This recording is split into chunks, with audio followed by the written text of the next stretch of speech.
16వ division children's park రోడ్లన్నీ గుంటలమయం అయ్యాయని, వాటి మూలంగా వాహనదారులు స్కిడ్ అయ్యి ప్రమాదానికి గురవుతున్నారని, వాటిని వెంటనే బాగుచేసి ప్రమాద బారి నుండి వాహనదారులను రక్షించాలని నూతనంగా ఎన్నికైన 16వ division YCP in charge Sagili Jayaramareddy తెలిపారు.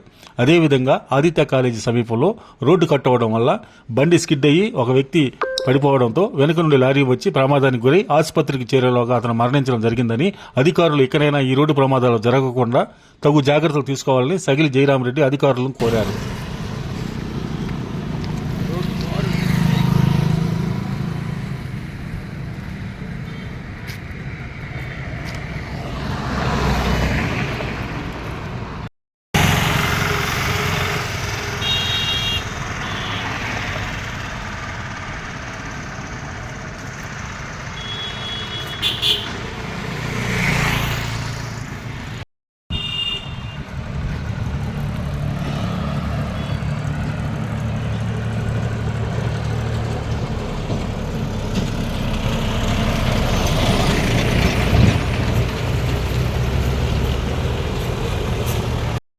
అందరికీ శుభోదయం అండి.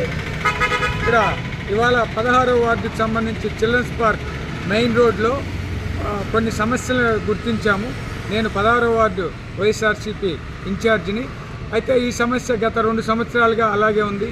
అప్పుడు ప్యాచ్ ఈ డ్రైనేజ్కి పైపులు వేయాలనే క్రమంలో రోడ్డు పగలగొట్టినప్పుడు తిరిగి మళ్ళీ రోడ్డు నిర్మించే క్రమంలో రోడ్డు అయితే వేశారు, కానీ ఆ రోడ్డు వేసిన తర్వాత కొంత 1 రోజు 2 రోజుల వెహికల్స్ నడవకూడదు దాని మీద. అలా వాళ్ళు సేఫ్టీ ఏది చేయకపోవటం వల్ల పలు వెహికల్స్, లారీలు, బండ్లు ఇట్లాంటి ఎద్దల బండ్లు తిరగడం వల్ల ప్యాచ్లు గుట్టలుగా గుడుపులుగా ఏర్పడింది. రోడ్డు అంతా పచ్చాలుగా. ఇక్కడ మెయిన్ సమస్య ఏంటంటే ఆ విధంగా ఆ రోడ్డు ఉండటం వల్ల ఈ చిల్డ్రన్స్ పార్క్లో నాకు తెలిసి 80 నుంచి 100 కిలోమీటర్ల స్పీడ్తో పోతుంటారు. సహజంగా రోడ్డు పెద్దది బాగుంటుంది కాబట్టి ఆ క్రమంలో కరెక్ట్గా ఆ ప్లేస్కి వచ్చేపాటికి బండి స్కిడ్ అయి పడిపోతున్నారు. చాలా యాక్సిడెంట్స్ జరిగాయి. గుండె జల్లుమనే పరిస్థితి ఉంటుంది అక్కడికి వచ్చే టైంకి. కానీ ఇది దీర్ఘకాలిక సమస్య అయినప్పటికీ ఇంతవరకు దాన్ని పరిష్కరించే ప్రయత్నం చేయలేదు. కానీ సమస్య చిన్నదే అనుకోవచ్చు కొందరు, కానీ ప్రాణం చాలా గొప్పది కదా, ప్రాణం చాలా విలువైంది కదా.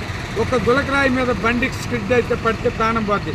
మరి అంతకన్నా 100 రెట్లు ప్రమాదకరమైన పరిస్థితుల్లో ఇవాళ ఈ రోడ్డు ఉంది. మా విజ్ఞప్తి ఏంటంటే ఈ రోడ్డుని ఈ 6 ప్లేసుల్లో గుర్తించాను నేను. ఇది అధికారుల దృష్టికి కూడా తీసుకెళ్ళాను గతంలో, మళ్ళీ కూడా తీసుకెళ్తాను.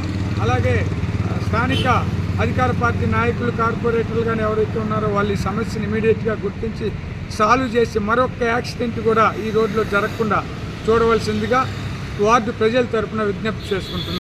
ఈ క్రమంలో ఇటీవల ఆదిత్య కాలేజ్ సమీపంలో ఇలాగే రోడ్డు నేరుగా కట్ అవ్వడం వల్ల స్కిడ్ అయ్యి బండి ఆయన పడిపోయాడు. వెంటనే ఒక లారీ వచ్చేసింది, వెనకాల తొక్కేసింది.